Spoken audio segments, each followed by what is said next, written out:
Este filme documenta a guerra do Vietnã nas palavras de americanos que serviram lá.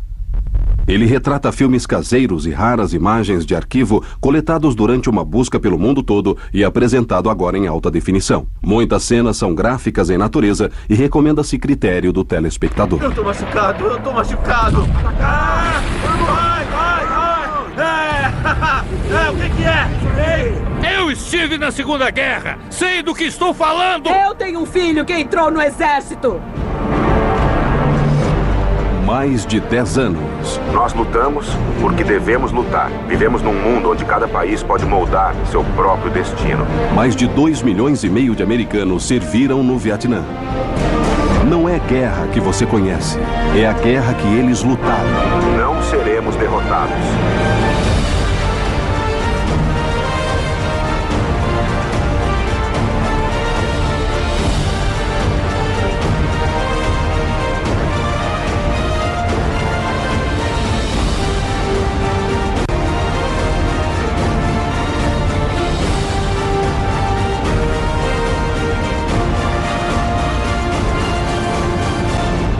Vietnã, os arquivos perdidos.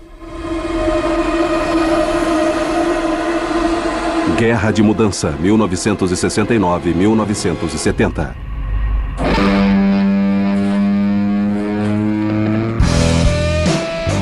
Na primavera de 1969, 4 anos depois que as primeiras tropas de combate terrestre aterrissaram em Da Nang, havia mais de 500 mil de tropas dos Estados Unidos no Vietnã. Cuidado! Vai! Mas a guerra, que antes tinha a vasta maioria do apoio do país, mudou drasticamente. Anos de crescente frustração com a estratégia militar, que se focava em corpos de inimigos em vez de território, causaram a queda do apoio do público.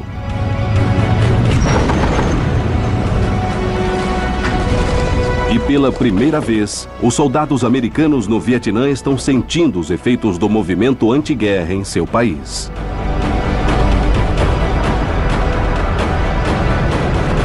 Junho de 1969, 36.084 americanos foram mortos no Vietnã. Apenas 35% dos americanos ainda apoiam a guerra. Tendo concorrido com a campanha Paz com Honra, 6 meses depois de tomar posse, o presidente Nixon encontra-se com o presidente do Vietnã do Sul, Nguyen Van Thieu, e anuncia o seu plano de encerrar o envolvimento americano no Vietnã. Após 5 anos, enviando cada vez mais americanos para o Vietnã, finalmente chegamos ao ponto em que começamos a trazer americanos para casa do Vietnã.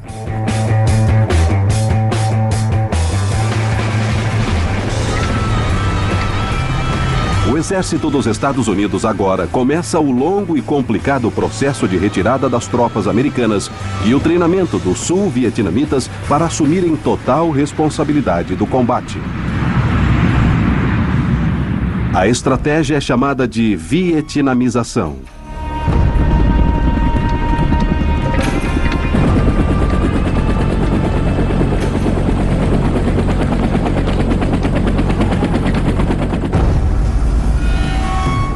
Base Jin de apoio de fogo, primavera de 1969. Nossos corações e mentes não estão aqui. Eles voltaram para casa, onde a maioria de nós acredita que pertencemos. Don Devore, de 24 anos, é um artilheiro da 1ª Divisão de Infantaria postada na base de fogo Jin, norte de Saigon. 9 meses antes, Devore recebeu a sua convocação, ao mesmo tempo que sua esposa descobriu estar grávida. Atenção, tropa.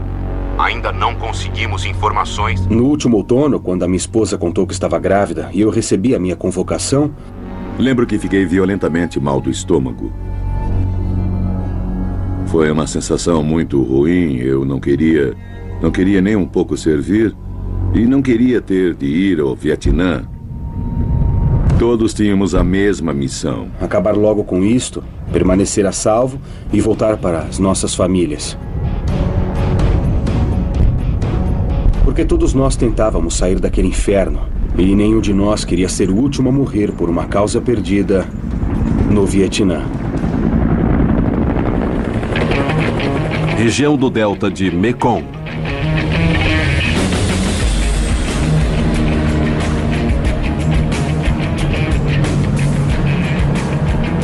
Todos estão no limite. Já era ruim a gente estar no meio dessa porcaria. E agora a gente tem o maldito exército da República do Vietnã nas nossas costas. Gary Benedetti é um timoneiro de 24 anos na Marinha de Água Marrom. Como parte do processo de vietnamização, ele e seus companheiros marinheiros estão treinando os sul-vietnamitas a operar barcos e armas dos Estados Unidos no delta do Mekong. Com quase 5.000 quilômetros de rios, córregos e canais entrelaçados, o delta é uma versão aquática da trilha de Ho Chi Minh, usada pelos soldados inimigos para mobilizar homens, armas e suprimentos para o sul. Também é o lar de mais da metade da população do Vietnã do Sul, cerca de 8 milhões de pessoas, e produz perto de 70% do arroz do país, tornando-se uma das áreas altamente disputadas no Vietnã do Sul.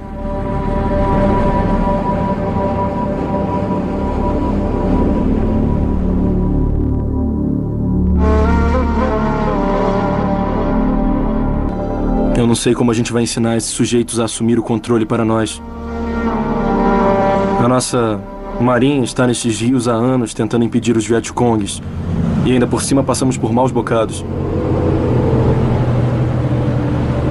Na minha opinião, e na de muitos companheiros com quem eu trabalhei nos rios, não parecia ser uma ideia tão boa. Havia falta de conhecimento do barco. Tudo bem que cresceram nos arrozais, que sabiam atirar. Um fazendeiro sabe atirar, mas também sabe consertar um trator. Esses sujeitos não tinham tratores, tinham búfalos de água. Por isso, colocá-los numa máquina... Isso é impossível. Principalmente aqui, no meio de tudo isso. Os Vietcongues nos atacam de surpresa sempre que podem. E quando isso acontece, a gente dá tudo que a gente tem para impedi-los.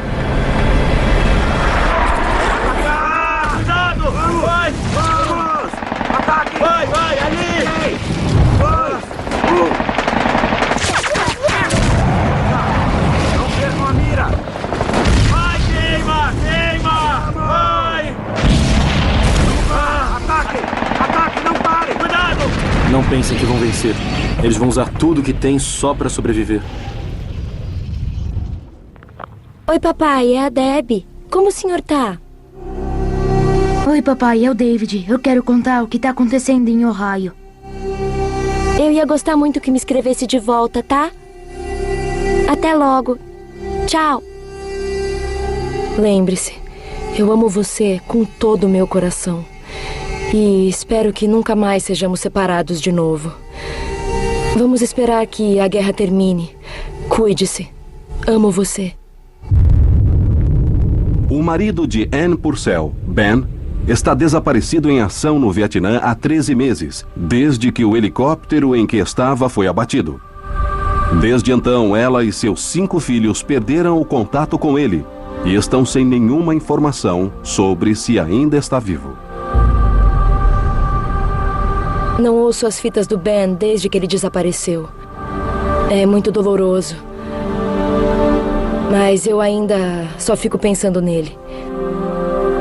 Todas as manhãs é uma luta para me levantar da cama. Se não fosse pelas crianças, provavelmente nem me levantaria. Então o oficial de ligação do exército pediu para me ver e eu disse, é claro. Então ele veio e me entregou um papel. E disse que meu marido não estava mais desaparecido, que era prisioneiro de guerra. Porque um soldado Vietcong tinha sido capturado e estava com os papéis de interrogatório dos homens a bordo do helicóptero. Corri para fora para contar às crianças e, de repente, sou tomada pela pura e simples beleza do dia. Era como se tivesse passado os últimos anos vendo o mundo através de um véu escuro e agora, finalmente, o escuro se foi. É claro que eu sabia que nada disso significava que o Ben estava vivo. Muita coisa pode ter acontecido nos últimos 13 meses, mas eu sinto que finalmente posso ter alguma esperança.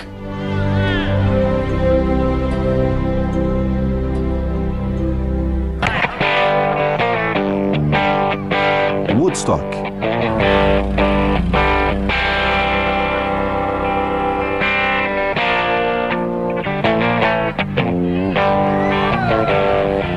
Não existe palavra para descrever este lugar. Só posso falar que Woodstock é um lugar esquisito e maluco. E eu estou amando cada minuto disto aqui. O mundo de Don DeVore mudou rapidamente. Há 3 dias ele estava no Vietnã. Agora está em casa numa licença de emergência porque sua esposa entrou em trabalho de parto mais cedo. Ela e o bebê estão bem, mas a sua monótona cidade natal sofreu uma grande mudança.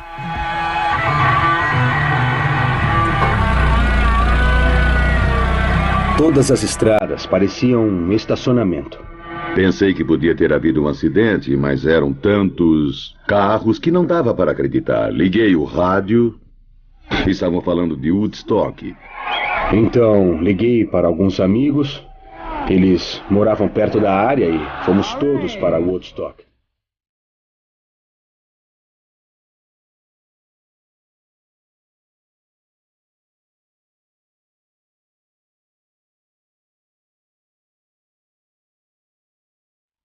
Além de ser o único com cabelo curto, eu me sentia mais ajustado aqui do que no Vietnã. É que eu não tenho simpatia pelo Vietnã. São 2 mundos diferentes. Mas por mais que tente afastar o pensamento, eu sei que nada disto vai durar.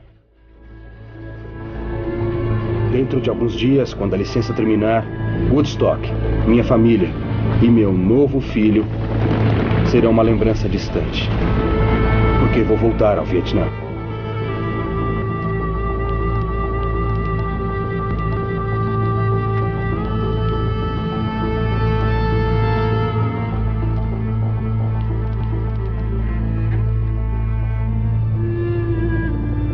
Todo dia aqui é igual ao que era antes de eu partir. Disparamos carga após carga durante horas por vez. Depois paramos e esperamos, entediados, até recomeçar tudo. Vai, leva isso daqui! Leva isso daqui, eu já falei! Após uma semana nos Estados Unidos, Don DeVore está de volta na base de fogo de Jin. Ele e seus companheiros soldados acabam de saber que Ho Chi Minh, o líder comunista do Vietnã do Norte, tinha morrido. Estão falando de um cessar-fogo em homenagem à morte de Ho. Mas todos nós aprendemos com Tet que cessar-fogo não significa nada.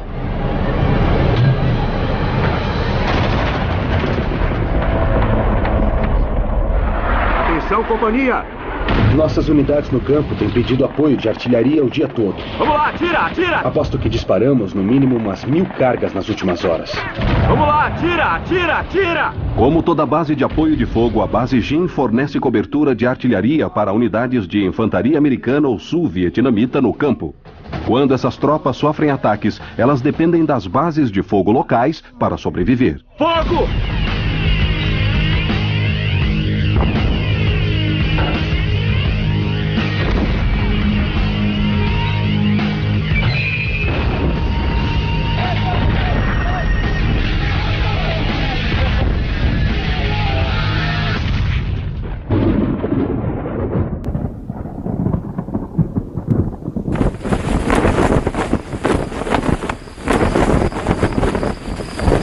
Anoitece, as coisas acalmam.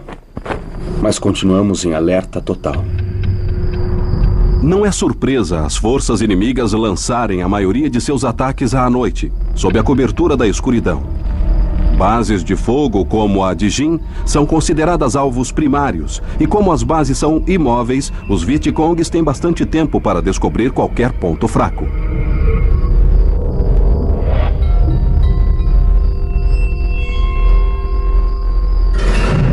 Podemos ser os donos do dia, mas os norte-vietnamitas, os Vietcongs...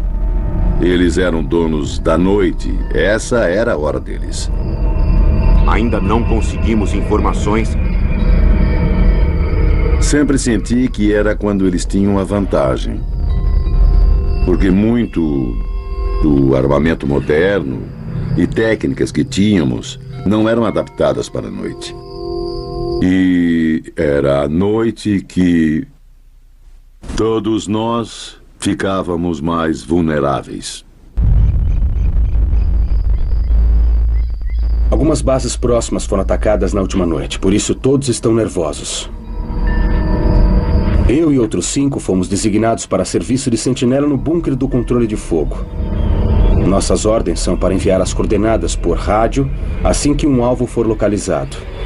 Mas nesse momento, estou tão tenso que mal consigo falar.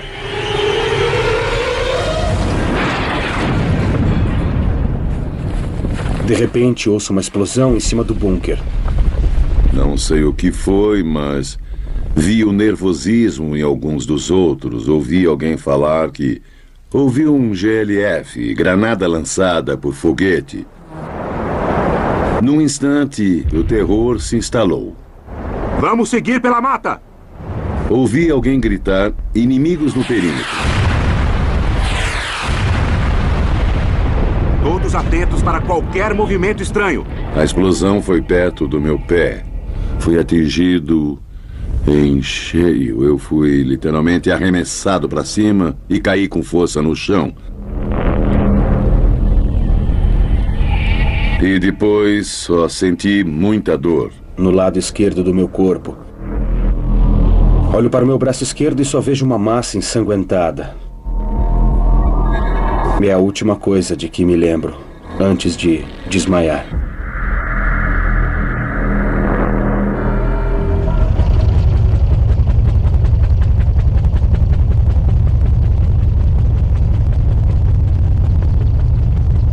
Ao amanhecer, o ataque sobre a base de fogo Jim termina. Como sempre, o inimigo se retira na primeira luz, quando o poder de fogo americano é novamente mais eficiente.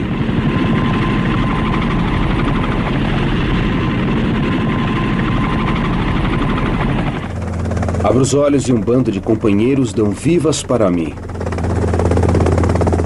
Do mesmo jeito que um jogador ferido no campo vai sendo carregado no meio de gritos e aplausos da multidão.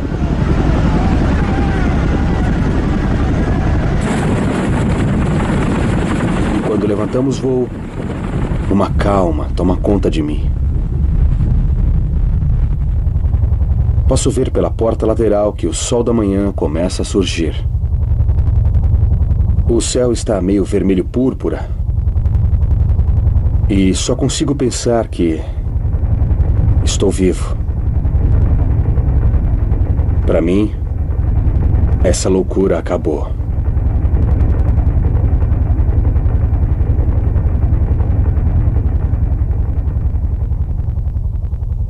Queremos paz! No outono de 1969, o movimento anti-guerra está crescendo. Em 15 de outubro, mais de 1 milhão de pessoas no país todo, em cidades grandes e pequenas, participam das demonstrações de moratória no Vietnã.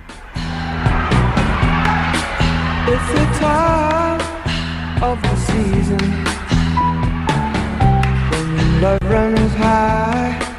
In this time, give it to me easy. And let me try with pleasured hands to take you in the sun to promised land. Enquanto isso, apesar do número total de tropas começar a ser reduzido, o exército ainda precisa de homens para preencher as fileiras e um sorteio é realizado para cumprir essa necessidade. Durante anos, os conselhos locais de recrutamento foram amplamente criticados pela política de diferimento que dava preferência a estudantes e ricos. Assim, em 1º de dezembro de 1969, o Serviço de Seleção realiza seu primeiro sorteio de recrutamento desde a Segunda Guerra. 366 bolas de plástico, cada uma marcada com uma data de nascimento, inclusive 29 de fevereiro, são sorteadas para determinar uma ordem de recrutamento completamente aleatório para homens entre 19 e 25 anos. 4 de julho de 1969.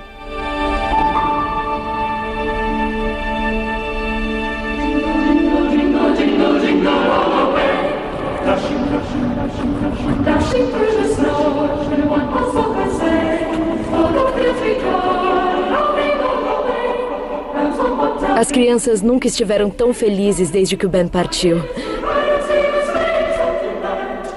Até parece Natal esse ano. Anne Purcell e sua família estão comemorando o primeiro Natal depois de que ela soube que o marido Ben está entre os quase 400 prisioneiros de guerra conhecidos no Vietnã do Norte.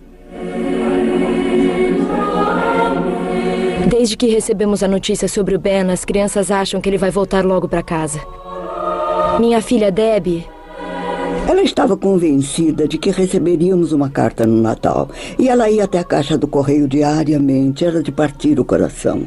Eu só queria chorar. Eu disse, Debbie, sabe, vamos esperar a carta, mas eu não quero que você vá lá todos os dias e fique sofrendo. Sabe, eu também sofria, até mais do que ela. Mas ela continuou indo todos os dias e ficava desapontada por não recebermos nada. Me parte o coração vê-la tão desapontada. Por isso decidi que tenho que fazer alguma coisa. Não posso ficar parada só esperando. Tenho que fazer o que for preciso para reunir minha família.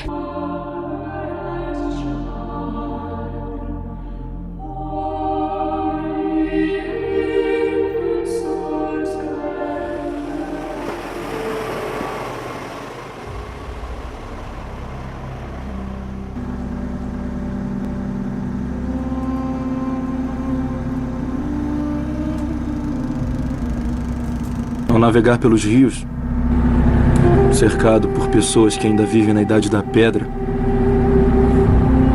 a gente se esquece que está no meio de uma zona de guerra. Mas esse é o melhor jeito de ser morto. Porque aqui, tudo muda num segundo. E você nunca percebe. Gary Benedetti e sua tripulação estão patrulhando o delta do Mekong nos últimos 12 meses. A missão atual deles é resgatar um grupo de Navy SEALs que foi atacado por Vietcongues. Eles estão a bordo de uma lancha Alpha, especificamente projetada para aguentar minas subaquáticas. Quanto mais a gente desce o rio, mais ele estreita. Chega a ter menos de 30 metros de largura.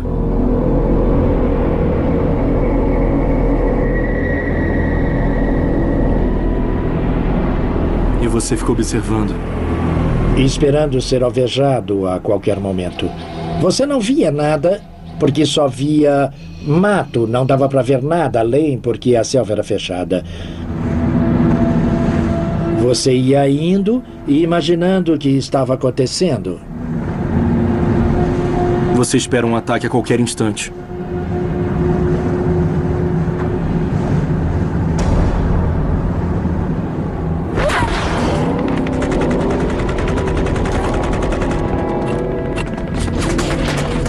De repente, um atirador dispara na margem.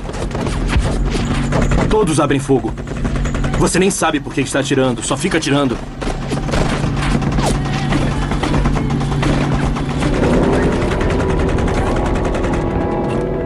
Cessar fogo! Cessar fogo! Pelo rádio, eu ouço o comandante gritar: cessar fogo! Cessar fogo! Alfa, cessar fogo!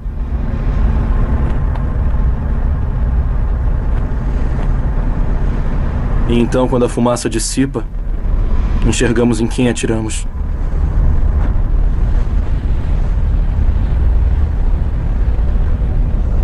É uma pequena aldeia,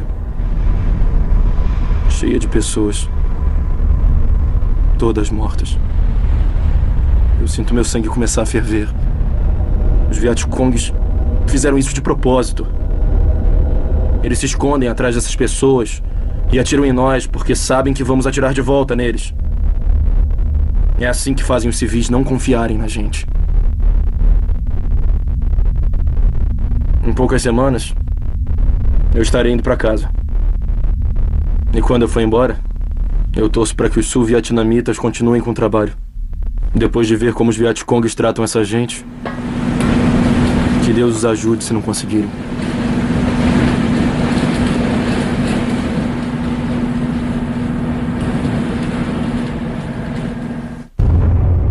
Em em Paris, as conversações de paz entre o Vietnã do Norte e do Sul, os Vietcongs e os Estados Unidos estão no impasse. Depois de quase 2 anos, eles só concordaram com o formato da mesa de negociações. Esperando a apressar o processo, o conselheiro de Segurança Nacional, Henry Kissinger, inicia encontros secretos com o negociador norte-vietnamita Le Duc Tho.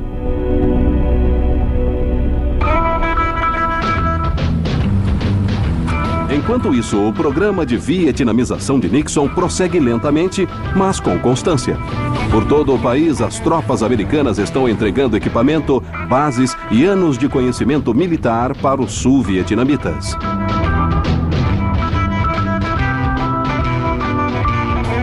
Vai ser uma destruição. Há bons soldados sul-vietnamitas, alguns realmente preparados. Mas o resto? Eu não quero nenhuma participação. Vai ser feio. Agora não terão mais apoio. Como vai ser quando houver cada vez menos apoio? Está claro que o objetivo dos Estados Unidos é não buscar uma vitória militar. Mas em vez de uma retirada com honra do Vietnã, a moral das tropas é afetada. Isso tem um cheiro forte, né?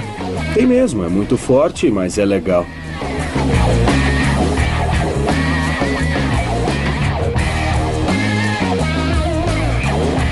Você enfia o cachimbo no cano, sopra no cachimbo e quando sair você fica chapadão. Foi muito difícil eu voltar para esse país. Mas o verdadeiro motivo para eu voltar é que eu estou louco para conseguir comandar um batalhão. O tenente-coronel James Anderson é ajudante do general Creighton Abrams, comandante-geral do Exército dos Estados Unidos no Vietnã.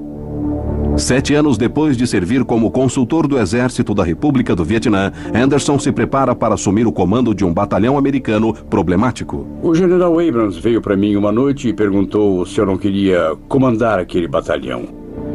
Foi como se estivesse falando: muito bem, você parece ter todas as respostas, por que não vai lá e me mostra? E eu disse que adoraria assumir aquele batalhão.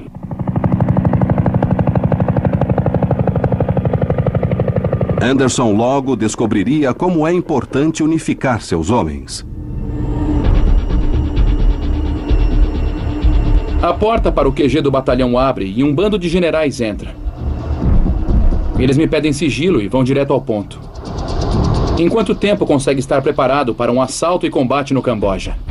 Eu disse, estamos falando em termos de horas, dias, semanas, meses. Eles responderam, falando de horas. Durante anos, os norte-vietnamitas usaram o vizinho Camboja como um refúgio. Grande parte da trilha de Ho Chi Minh corre pelo país e grandes depósitos de armas inimigas e de suprimentos são escondidos ao longo da fronteira. Mas desde o início das hostilidades, a política americana tem sido de proibir suas tropas terrestres de entrarem no país para evitar o risco de ampliar a guerra.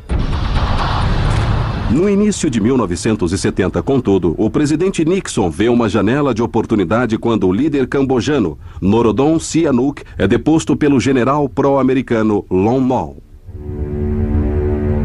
Apesar do risco político, Nixon decide que a chance de destruir o poder de ataque do exército norte-vietnamita sobre o Vietnã do Sul valia a pena e emite ordens ultra-secretas para enviar tropas americanas ao Camboja.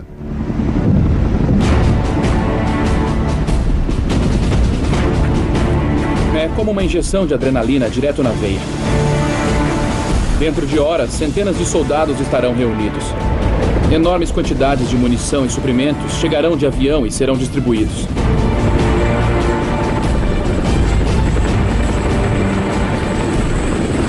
Ninguém consegue conter a empolgação. Esperamos há muito tempo por isso. A chance de cruzar aquela fronteira proibida e ver o que há do outro lado.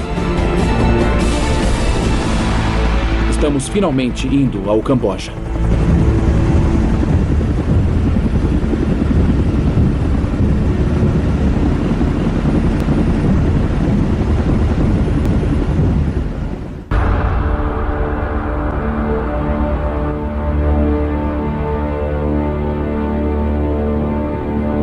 Não durmo há quase 24 horas. E me sinto mais desperto agora do que nunca na minha vida. O tenente-coronel James Anderson está liderando o seu batalhão da 1ª Divisão de Cavalaria Aérea para o Camboja. À frente deles, ondas de caças táticos e bombardeiros B-52. Embaixo, colunas de 1,5 km de infantaria mecanizada e blindada. Todos juntos, 30.000 tropas americanas estão postadas para a ação. A missão deles é em 2 partes. Primeiro, destruir santuários inimigos e interromper linhas de abastecimento do exército norte-vietnamita ao longo da trilha de Ho Chi Minh. E segundo, localizar e destruir o centro do Comando Militar Comunista, o COSVIN, que dizem estar na região de Fish Hook.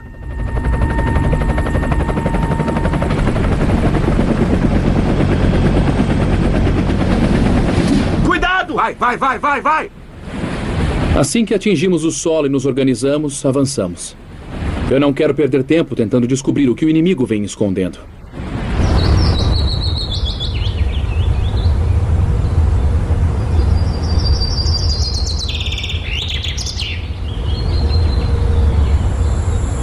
Atenção, tropa. Ainda não conseguimos informações sobre a movimentação na área. Aguardem instruções a qualquer momento. Não demora muito. Em 2 horas, chegamos num enorme depósito de treinamento e de suprimento. Atenção, comigo! Voltem por aqui!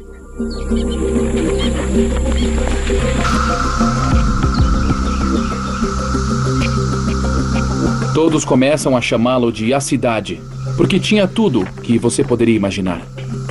Tinha tudo o que haveria numa cidade ou em qualquer lugar. Havia escolas, havia hospitais, áreas de armazenamento de munição, não sei quantas toneladas, quantas centenas de toneladas de arroz havia ali. Fiquei chocado com o tamanho daquilo e por estar tão próximo da fronteira.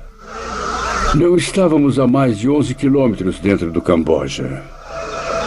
Se existe esse tanto aqui, imagine o quanto deve existir por aí.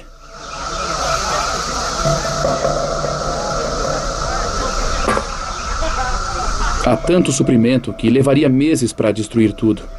E a última coisa que quero é ficar preso nisso e fracassar no nosso principal objetivo.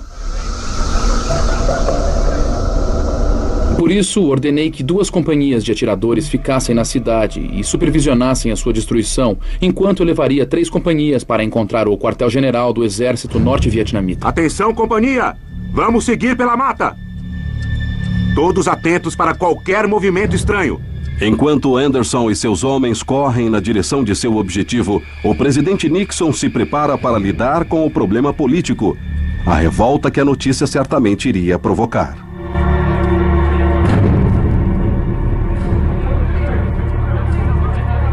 Ele decide tomar a ofensiva para se expressar sobre o assunto antes dos outros. Nesta noite, unidades americanas e sul-vietnamitas atacarão o quartel-general de toda a operação militar comunista no Vietnã do Sul. Esta não é uma invasão ao Camboja. As áreas nas quais tais ataques ocorrerão estão completamente ocupadas e controladas por forças norte-vietnamitas. Tomamos esta atitude para não estender a guerra para o Camboja, mas sim para terminar a guerra no Vietnã e conquistar apenas a paz que todos nós desejamos.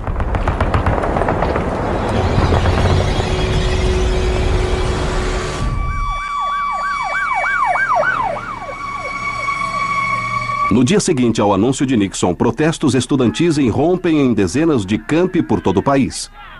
Em 4 de maio, 2.000 estudantes se manifestam na Universidade de Kent.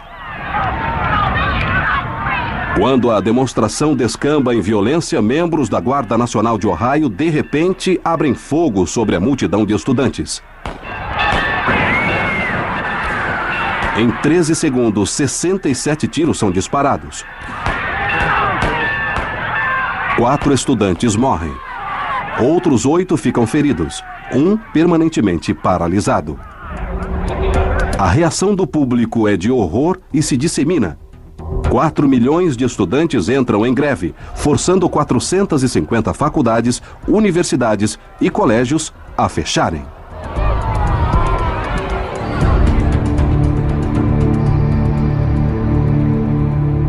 Desde quando eu voltei do Vietnã, eu venho tentando esquecer essa guerra. Mas vendo isto, me dei conta de que eu não posso mais ficar calado. 2 anos antes, Barry Rommel voltou para a casa do Vietnã com o corpo de seu sobrinho Robert, morto em ação depois da ofensiva do Tet. Eu não posso mais mentir para mim mesmo, porque a guerra não está acabando. Eu chamei o meu amigo Bud, que serviu comigo lá. Vestimos nossas fardas, que usamos no Vietnã, que ainda tínhamos e ainda serviam. E fomos para a manifestação anti-recrutamento. Eu tô olhando para os rostos de todos aqueles garotos e toda a frustração e raiva e perda que eu tô sentindo ferve dentro de mim. Não me importa o que pensem ou falem. Isso tem que acabar. Isso tem que acabar agora. Então, eu começo a gritar para aqueles garotos que se eles são corajosos para queimar seus cartões de recrutamento e se arriscarem a ir para a prisão, que eu os apoiaria. Porque eu estou cansado dessa luta, cansado dessa matança e cansado dessa guerra. E eu me sinto libertado. Senti que alguém tirou 10.000 toneladas do meu ombro. Não carregava mais o fardo dos pecados de Richard Nixon e Lyndon Johnson. Estava tomando uma boa posição. Uma posição de homem. Uma posição humana. E com um propósito. Ouçam os anjos da guerra cantar Salve Dick, o novo rei da guerra. Com o país se dividindo, o presidente Nixon emite uma diretiva, reduzindo o alcance e a duração da missão no Camboja. Ele garante que as forças americanas não avançarão mais do que 30 quilômetros dentro do país e estabelece que 30 de junho será a data que todas as tropas americanas retornarão ao Vietnã do Sul. Segundo a nossa inteligência, estamos a menos de 5 quilômetros do quartel-general norte-vietnamita. Chegaremos lá antes do anoitecer.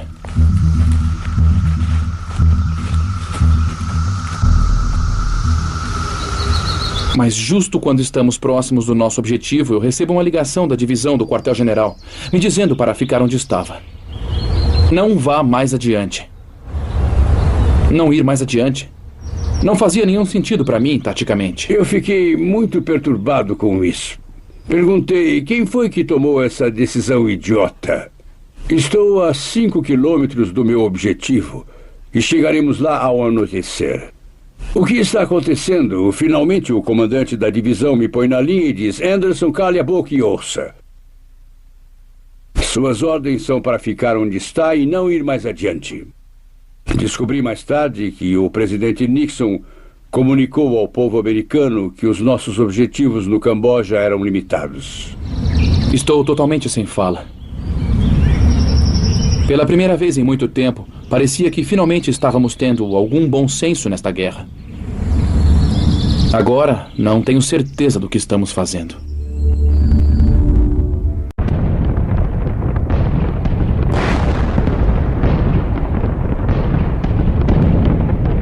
A única coisa mais frustrante do que saber que o inimigo está de novo além do nosso alcance é que o nosso tempo no Camboja acabou. Não há nenhuma chance de fazermos mais alguma coisa aqui. No final de junho de 1970, após 8 semanas de operações, as 30.000 tropas terrestres americanas se preparam para deixar o Camboja. Apesar da restrição de 30 quilômetros impedir as forças americanas de localizarem o QG do exército norte-vietnamita, elas confiscaram ou destruíram 20.000 armas inimigas, mais de 7.000 toneladas de arroz e quase 2.000 toneladas de munição, o maior esconderijo de provisão até a data. Mas para soldados como James Anderson, o momento tem um sabor ambíguo. O que realmente me intriga é o tempo que o inimigo levou para acumular todo esse armamento e munição. E o fato deles se esforçarem tanto para trazer tudo aquilo significava que estavam se preparando para uma importante invasão no Vietnã do Sul. Estava bem claro que poderia ser bem aqui. Há tanto arroz e alimento que não podemos levar ou mesmo queimar. Garanto que o exército do Vietnã do Norte vai reconstruir suas provisões. E no momento em que estivermos fora do Vietnã, ele iniciará sua importante invasão. Podemos ter ganhado um pouco de tempo, mas é tudo o que conseguimos.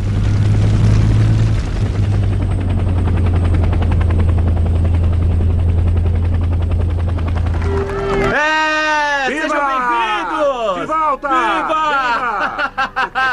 Todo dia vejo minha esposa receber seu marido de volta do Vietnã. Fico feliz por elas. Mas, ao mesmo tempo, ninguém está ajudando a trazer o Ben de volta.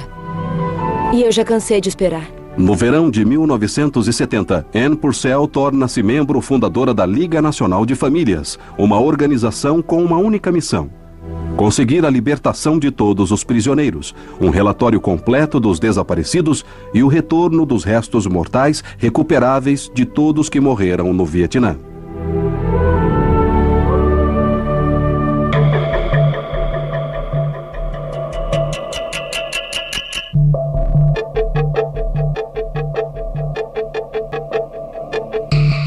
Montamos gaiolas de bambu para as pessoas verem como nossos homens ficam presos. Organizamos campanhas de petições e cartas.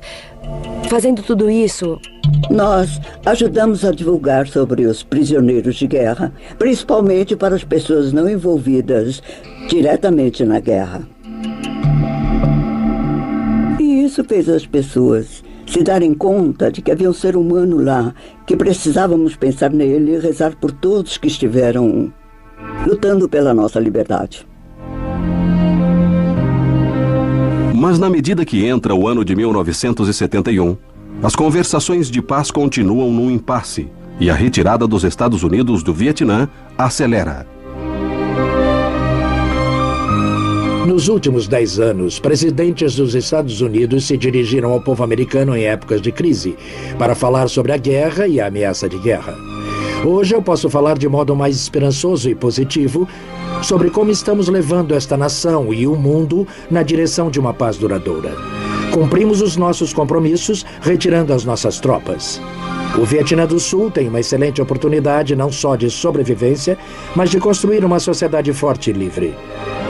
Estamos num momento crítico na história. O que os Estados Unidos fizeram ou fracassaram em fazer determinará se a paz e a liberdade podem ser conquistadas na próxima geração. Por isso, a forma correta de terminarmos esse conflito é tão crucial para construirmos uma paz duradoura nas próximas décadas. A retirada correta do Vietnã é crucial para mudarmos a guerra no mundo.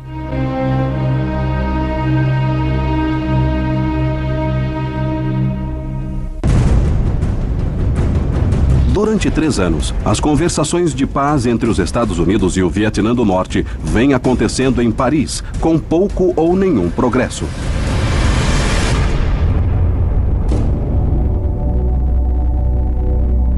Em janeiro de 1971, as conversações permanecem num impasse, bem como os encontros particulares entre o conselheiro da Segurança Nacional, Henry Kissinger, e o negociador norte-vietnamita Le Duc Tho. Entretanto, o presidente Nixon segue em frente com a sua política de vietnamização. O plano para um dia entregar todas as responsabilidades de combate aos soldados do Vietnã do Sul, conhecidos como ARVY.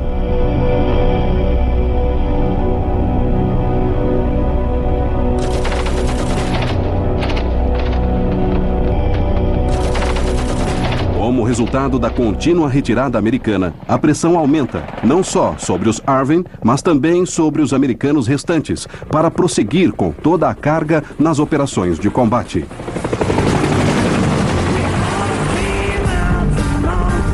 Campo Eagle, janeiro de 1971. Cada um desses caras se acha um cowboy durão. E eu sou o sortudo que vai liderá-los para a batalha. O Major Bob Cluel, de 29 anos, era consultor militar dos Arvin em 1964. Ele retorna ao Vietnã como comandante de companhia no 101º Batalhão de Helicópteros de Assalto. Meus capitães são muito experientes, mas alguns dos pilotos... Eram recentemente comissionados, com algumas poucas exceções. Todos estavam praticamente em seus primeiros turnos. Mas é claro que todos eles sabem exatamente o que é esperado deles. E estão mais que preparados para fazer o que eu ordenar. E isso é um grande conforto, porque acabei de receber ordens dizendo que estávamos para realizar uma grande operação. Desde o início da guerra, a trilha de Ho Chi Minh, a principal rota de abastecimento do inimigo para o sul, era uma fonte de aborrecimento para os americanos e sul-vietnamitas. Após anos de pesado bombardeio fracassarem de interromper a trilha, uma incursão terrestre de 1970 dentro do Camboja finalmente conseguiu destruir uma enorme quantidade de armas e munições do inimigo. Agora, comandantes dos Estados Unidos e dos Arvin esperam que um assalto similar contra o norte da trilha, localizada no Laos, possa resultar na destruição de uma quantidade maior ainda de suprimentos e interromper as operações inimigas o tempo suficiente para a vietnamização acontecer. Recebendo o codinome Operação Lam Son 719, o plano é enviar uma força blindada sul-vietnamita pela Rota 9 até a aldeia de Chepon, considerada um importante depósito de suprimento inimigo. Ao mesmo tempo, unidades americanas de helicópteros, incluindo a do Major Bob Cluel e seus homens, irão inserir tropas terrestres Arvin no norte e sul da rota para servirem como forças de bloqueio e destruir qualquer esconderijo adicional de suprimentos na área imediata. No total, 12 mil sul-vietnamitas estão entrando no Laos e pela primeira vez desde que as forças americanas assumiram a liderança militar, eles farão todo o combate terrestre. Uma emenda constitucional decretada um mês antes proibia as forças americanas terrestres de colocarem os pés fora do Vietnã do Sul. Lam Son 719 será o primeiro teste real para saber se o exército sul-vietnamita está ou não preparado para conduzir a guerra sozinho. Antes de decolarmos, alguns dos pilotos perguntaram com quem deveriam se comunicar no solo, no Laos, já que nenhum Arvin deixado no solo falava a nossa língua. Disse para não se preocuparem, porque havia tradutores a postos. Mas lá no fundo, tenho a terrível sensação de que teremos problemas.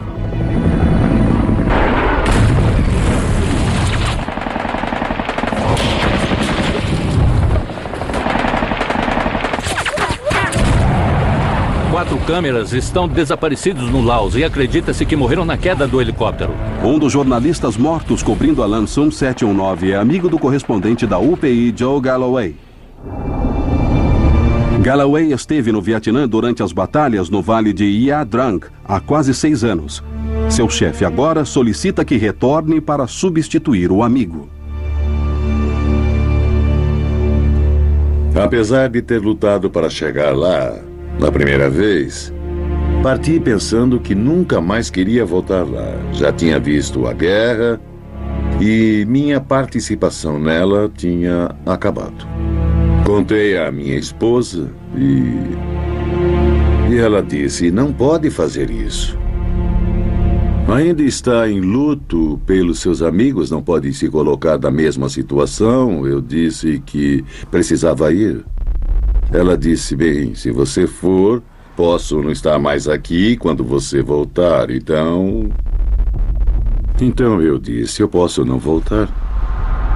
Começo a achar que todos nós vamos morrer naquele lugar.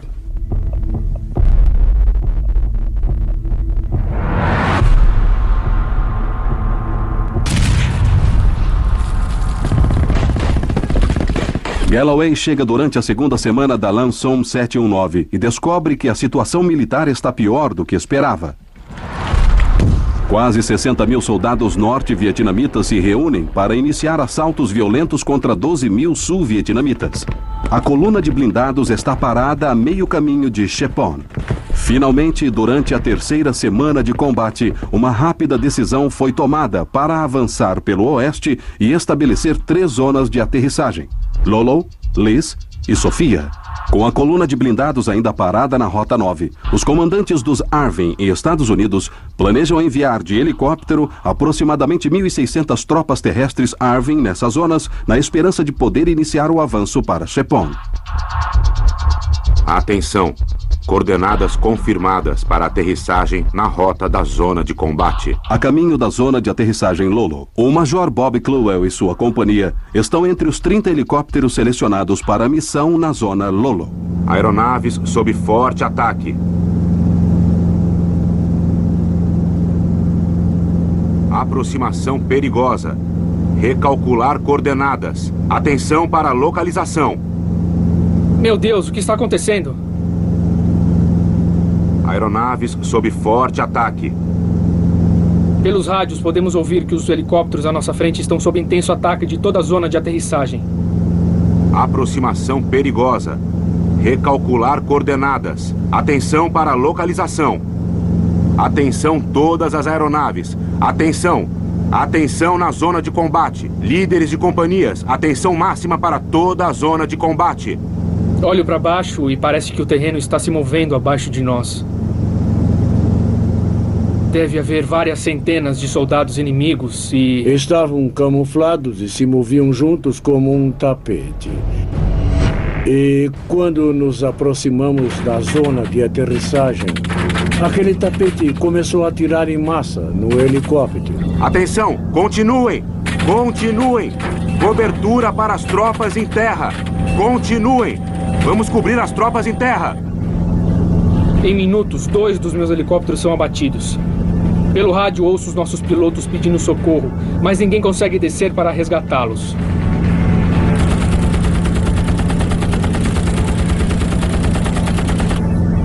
Cluwell e o resto dos helicópteros estão determinados a resgatar os 8 americanos de sua companhia. Eles circulam durante mais de 1 hora a zona de aterrissagem. Mas com o combustível e munição quase esgotados, eles são obrigados a voltar para a base em Khe Sanh. Não temos mais condição de continuar.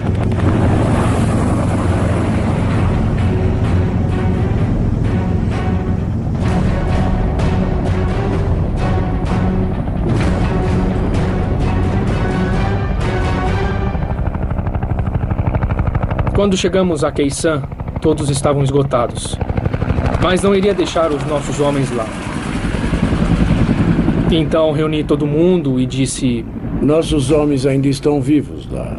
Então vamos voltar e resgatá-los, fazer um esforço. Ninguém é obrigado a ir conosco, mas levante a mão quem quer ir e todo mundo levantou a mão.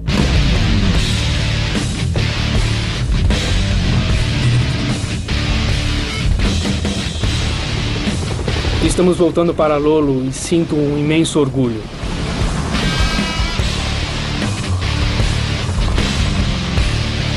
Isso sim é ser parte de uma tripulação de helicóptero.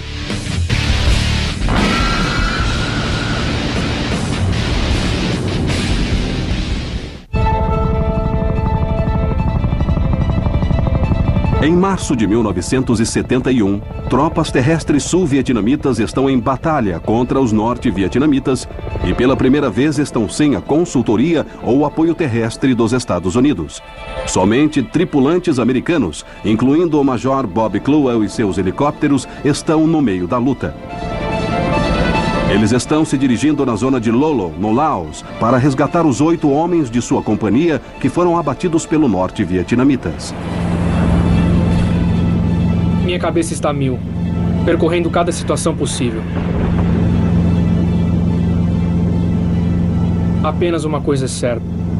Temos homens lá embaixo e não vamos embora sem eles.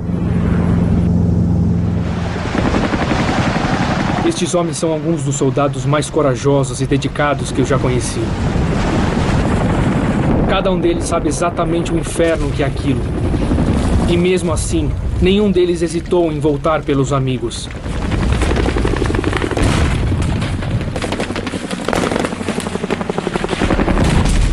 No total, 7 helicópteros foram abatidos e 2 americanos morreram na zona de Lolo. Mas, graças à coragem e determinação de Clowell e seus companheiros pilotos, nenhum americano, vivo ou morto, é deixado para trás. Em todos os meus anos no Exército, eu nunca tive mais orgulho ou mais respeito pela bravura dos homens.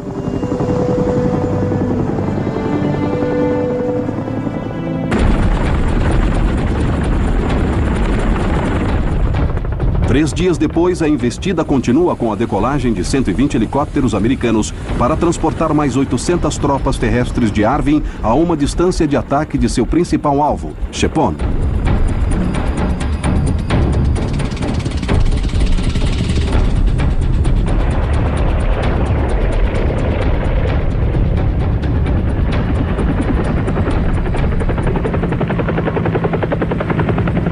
Eles chegam para descobrir que os norte-vietnamitas arrancaram quase tudo de valor da aldeia.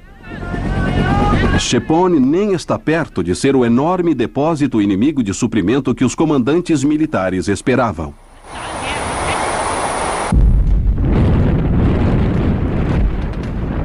Nas próximas 3 semanas, quando as 17.000 tropas de Arvin, agora dentro do Laos, começarem a recuar, o Vietnã do Norte fará um cerco naqueles que estiverem mais no interior do país. Com suas tropas cercadas e em menor número, comandantes sul-vietnamitas inexperientes começam a perder controle, forçando helicópteros americanos a irem em seu resgate.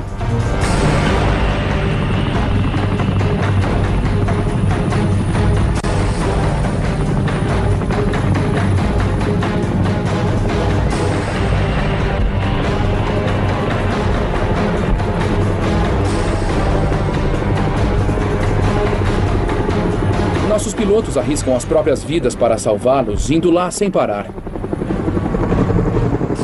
Alguns deles foram abatidos 2, 3 vezes por dia.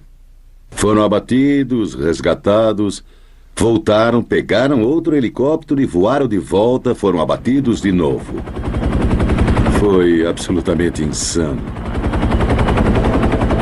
A gente ia ao clube à noite e todos os nossos pilotos e tripulação tinham as placas de nomes penduradas em ganchos atrás do bar. E você ia lá dar uma olhada e aqueles que morreram no dia tinham as placas viradas de cabeça para baixo. E você podia checar a lista e ver quem ainda estava vivo.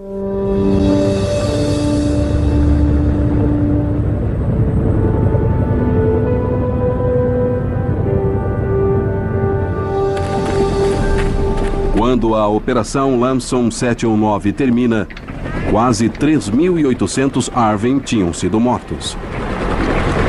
253 americanos estão mortos e mais de 1.100 feridos. Foi um desastre.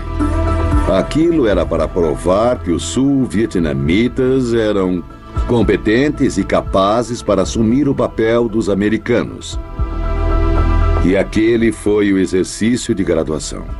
Mas tudo o que foi demonstrado, apesar dos soldados sul-vietnamitas terem lutado valentemente, é que a liderança deles não está pronta para assumir o controle dessa guerra. Mas essa não foi a mensagem que o presidente Nixon encaminhou à nação. As operações no Laos contribuíram para as metas que buscamos? Acabei de determinar minha avaliação dessa operação e aqui estão as minhas conclusões. Os sul-vietnamitas demonstraram que, sem os consultores americanos, não podem lutar eficazmente contra as tropas bem melhores que o Vietnã do Norte coloca em campo. Queriam contar que foi um sucesso, mas devia ser bem evidente para qualquer um que olhasse para a situação e fosse capaz de entender que a guerra estava perdida.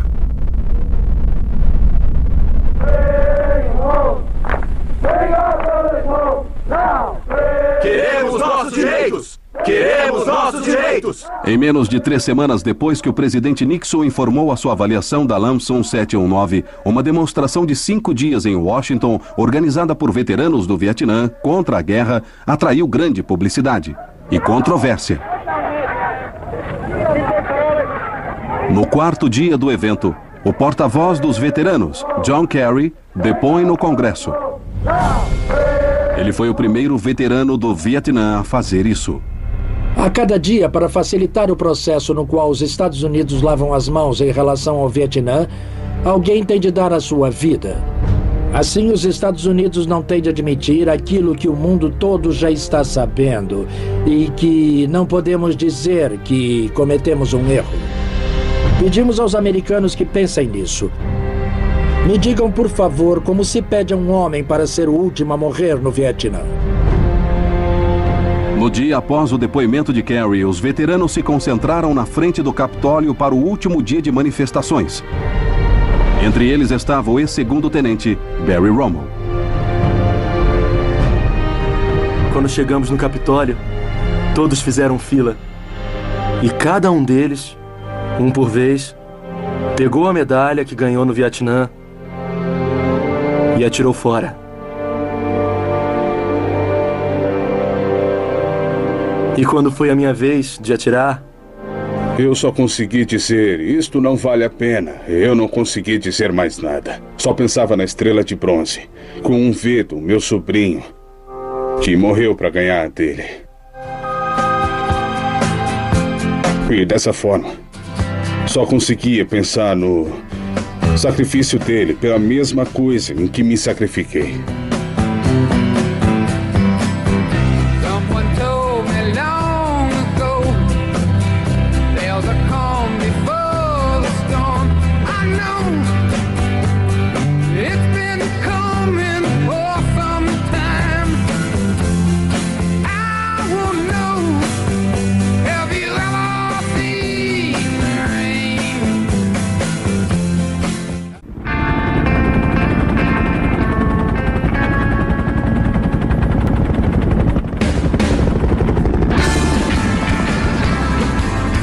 Não digo que vou sentir falta desse lugar, mas com certeza sentirei falta desses caras.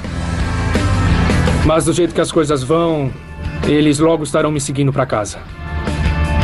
Em julho de 1971, o Major Bob Clowell completa o seu turno de serviço, tendo voado mais de 600 horas de combate como comandante de companhia. Não importa o que digam, viemos para cá para lutar pela democracia, assim como os nossos pais lutaram na Segunda Guerra. Assim como eles, quisemos poupar nossas famílias dos horrores da guerra. Das coisas que viram e das quais não queriam falar. Como consequência, sentimos um profundo compromisso para servir o nosso país no Vietnã. Esta guerra pode não ser a mais popular, mas sabemos que fizemos o que nos ordenaram, na nossa melhor capacidade. Durante o ano de 1971, as forças americanas aceleraram a sua retirada do Vietnã. As dificuldades demonstradas pelos Arvin na primeira grande operação sem o apoio terrestre dos Estados Unidos não diminuiu a determinação de Nixon de entregar a guerra para os sul-vietnamitas.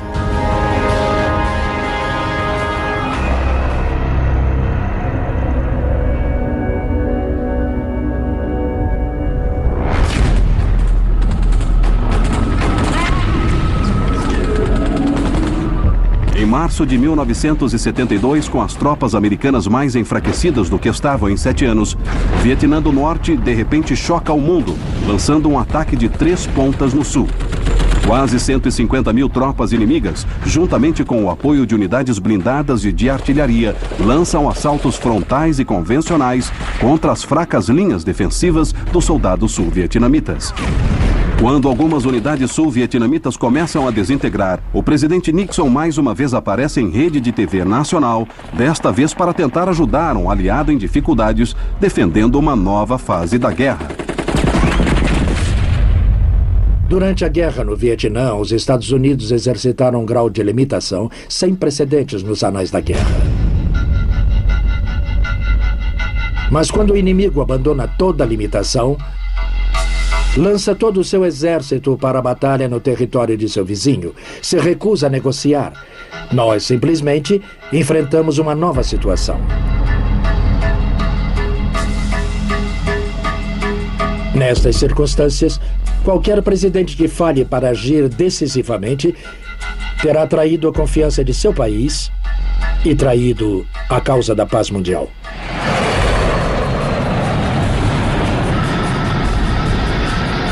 Após 3 anos de suspensão, os Estados Unidos iniciam um bombardeamento em grande escala dentro do Vietnã do Norte. Pela primeira vez, a capital norte-vietnamita de Hanoi é o alvo.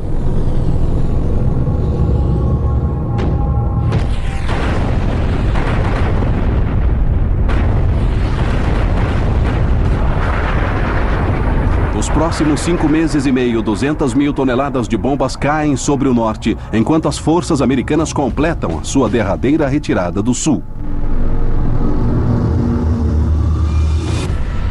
O presidente Nixon, que é candidato à reeleição, está sob pressão para trazer as tropas para casa. E assim, apesar do contínuo bombardeamento, em 11 de agosto de 1972, a última unidade de combate americana parte do Vietnã do Sul. As operações terrestres dos Estados Unidos oficialmente terminam. Mas a guerra no Vietnã, não. Sem um tratado de paz assinado, o futuro do Vietnã do Sul, bem como o de mais de 500 americanos prisioneiros de guerra aguardando libertação no norte, permanece incerto.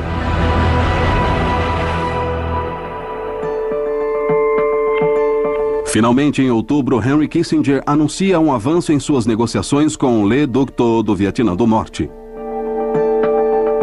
A paz está ao nosso alcance. Cremos que um acordo está próximo. Mas dias após o anúncio otimista de Kissinger, o presidente sul-vietnamita Thieu rejeita o tratado quando fica sabendo que ele permite a permanência das tropas norte-vietnamitas no sul. A resolução da questão dos prisioneiros de guerra ficou no aguardo. Para Ann Purcell, cujo marido Ben foi capturado há 5 anos, é quase insuportável. Era uma montanha russa, sentíamos esperança, e então ela sofria uma queda. E então a esperança voltava e havia nova queda. Era uma montanha russa semana após semana. Eu me lembro de dizer ao Senhor, nas minhas orações, não sei quanto tempo posso aguentar.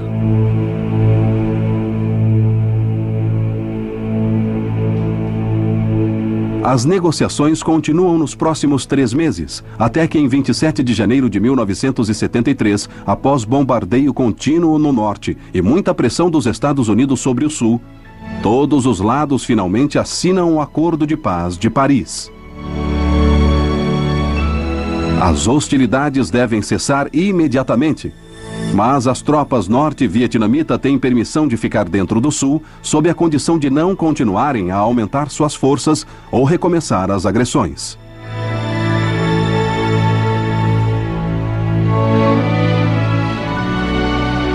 Pedi espaço à rádio e televisão esta noite com o propósito de anunciar que no dia de hoje concluímos um acordo para terminar a guerra e trazer a paz com honra no Vietnã e sudeste da Ásia.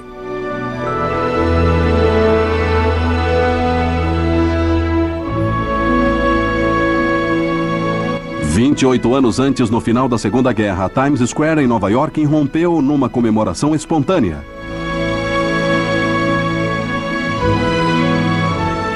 Mas não em 1973. Aqui é Ken Alvord, na Times Square, em Nova York, onde a comemoração mais visível do fim da guerra é o grande sinal de paz na lateral do prédio da Allied Chemical.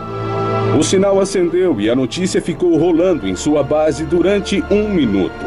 E nesta noite fria e chuvosa, havia poucas pessoas ao redor para vê-lo. A Times Square, que se enchia durante os anos com multidões exigindo paz, tinha hoje uma pequena multidão para comemorar a sua chegada. Passamos agora para as notícias sobre o mau tempo. 8 anos depois dos fuzileiros navais desembarcarem no Vietnã, A guerra que dividiu uma nação finalmente tinha acabado. E o desenrolar do envolvimento dos Estados Unidos pode começar.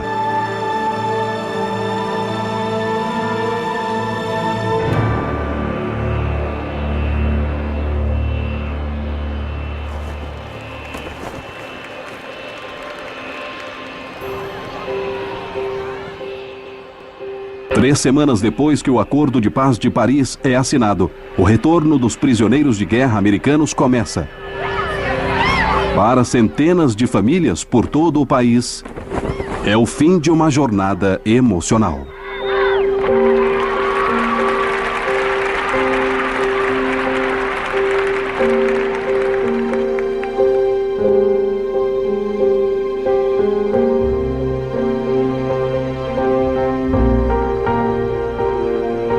Após 5 anos e meio, eu sei o que torna o país grandioso. São vocês, o povo. Obrigado pelo seu apoio. Amo vocês assim. Amo vocês assim.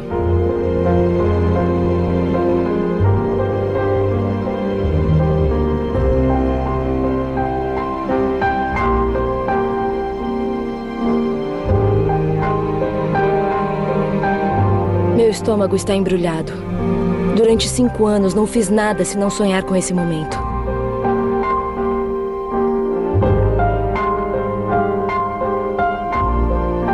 Prezada senhora Benjamin Purcell, em nome do secretário do Exército, quero informar que não consigo.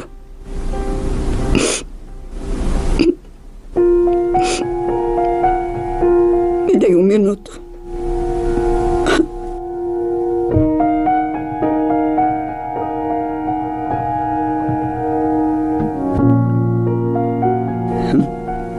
Não é estranho eu ter chorado quando soube que ele estava voltando.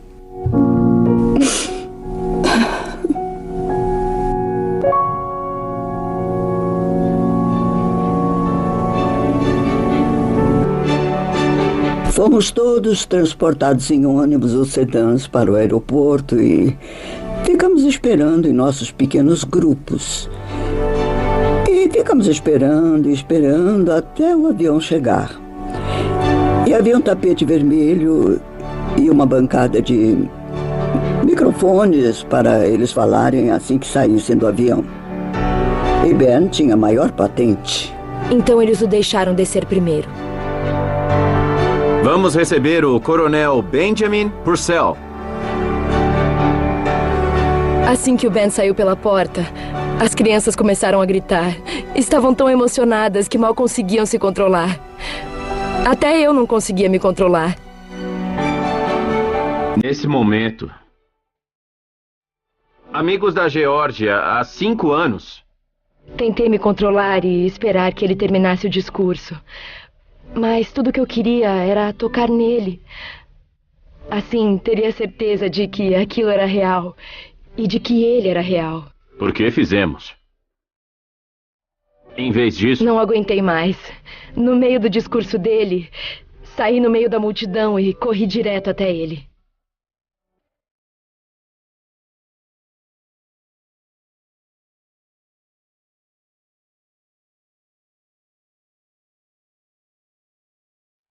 Nesse momento, meus anos de solidão e a longa vigília de minha esposa chegam a um final feliz.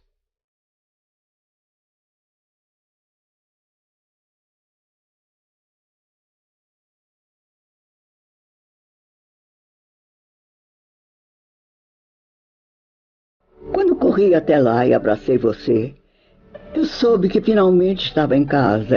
E foi aquele momento que realmente me fez acreditar que você tinha voltado.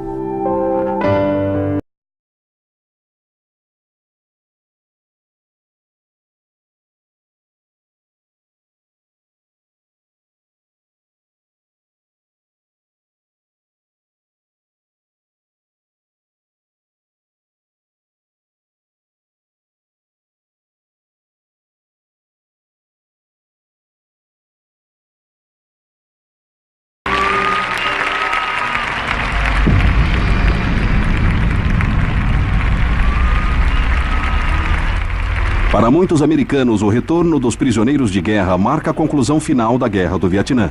Os problemas do sudeste da Ásia saem dos noticiários diários, dando lugar a reportagens da invasão de Watergate e a subsequente tempestade política.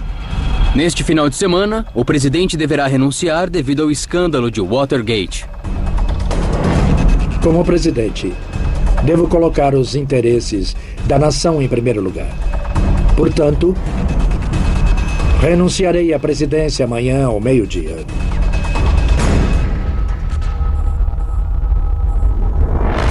Eu, Gerald Ford, juro solenemente que executarei com fé. Quando Gerald Ford assume a presidência em agosto de 74, a ajuda americana ao Vietnã do Sul tinha sido cortada em 75% desde o seu máximo um ano antes. Para o exército sul-vietnamita, dependente do dinheiro e suprimentos militares americanos desde 1954, os cortes causaram um efeito devastador. Aviões estão parados nas pistas sem poderem decolar por falta de combustível. Peças de artilharia que antes tinham 100 cartuchos por dia estão racionados com apenas 10. Mas enquanto os suprimentos do Sul estão minguando, os norte-vietnamitas estão reconstruindo sua força militar. Em 10 de março de 1975, mais de 2 anos depois do Acordo de Paris ter sido assinado, as esperanças para um Vietnã do Sul independente estão se desintegrando.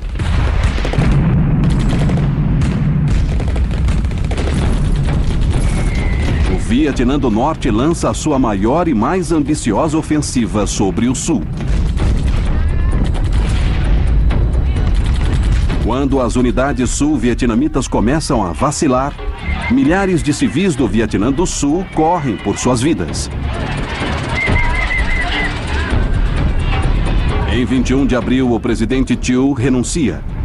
4 dias depois, forças do Norte alcançam as cercanias de Saigon. Em 29 de abril, enquanto Saigon cai, um pequeno contingente do Departamento de Estado americano, funcionários da CIA e fuzileiros que permaneceram no Vietnã, começam uma retirada apressada e desesperada de civis e funcionários do governo sul-vietnamitas que trabalharam com os Estados Unidos.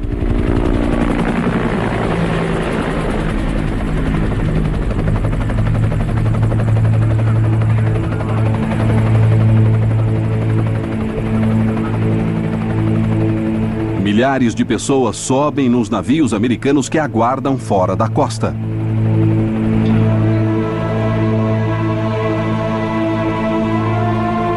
Quando falta espaço para pessoas, milhões de dólares em equipamento militar são jogados no oceano.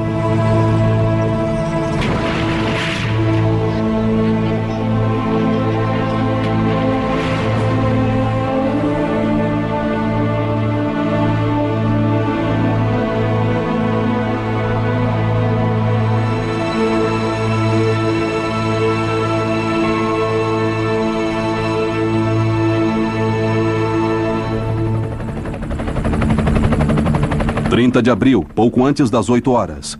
O último helicóptero americano a deixar Saigon decola do terraço da embaixada. Menos de 4 horas depois, tanques norte-vietnamitas derrubam os portões do Palácio Presidencial.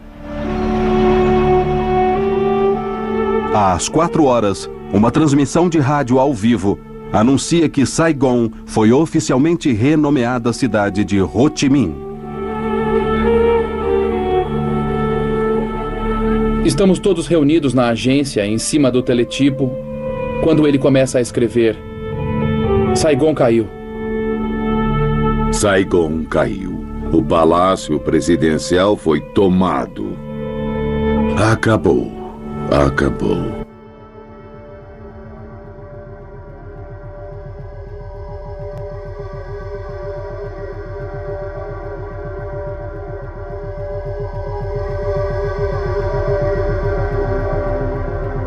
Quando ouço as pessoas falarem sobre o Vietnã, que perdemos ou que não era uma guerra em que deveríamos ter nos envolvido, não posso necessariamente discutir isso, Mas traz imediatamente à mente as pessoas que fizeram o grande sacrifício lá.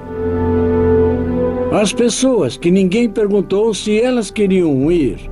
Os militares não podem votar. Não tivemos a chance de dizer que queríamos ir para a guerra. Fomos direcionados a fazer isso e, por Deus, fizemos.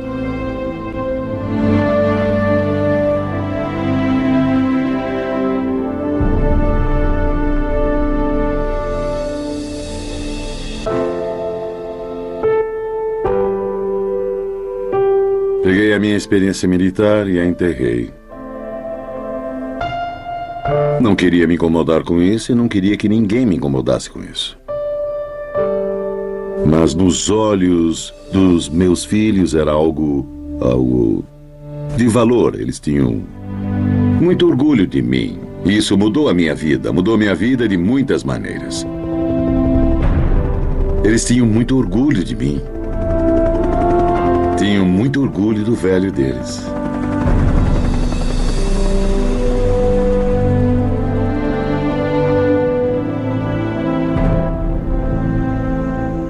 Quando me perguntam sobre o meu serviço no Vietnã, sempre digo que tenho muito orgulho por ter servido. Na época, odiei a ideia de ter sido convocado, mas eu fui, porque era assim na época.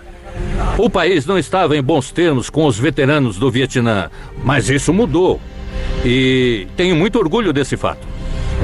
Os veteranos que servem hoje têm uma grande despedida, têm uma grande recepção na volta. Eu nunca tive isso, mas não me importo, porque na minha cabeça, isso é o meu retorno ao lar. Por causa do que sofri, hoje essas pessoas colhem os benefícios e fico feliz do país ter percebido que os nossos homens e mulheres que servem a este grande país são reconhecidos. Eu acho que ninguém deveria se desculpar ou sentir a necessidade de se desculpar pelo esforço dos nossos soldados no Vietnã. O soldado americano fez tudo e teve sucesso em tudo o que foi ordenado a fazer.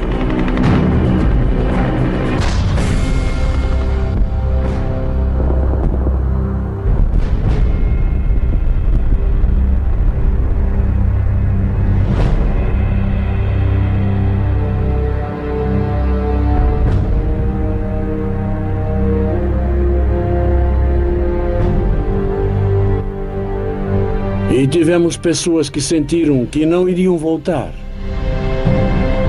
Mas elas foram até lá e serviram ao seu país. Por isso, me lembro das pessoas corajosas que foram lá. E fizeram o que ordenamos que fizessem.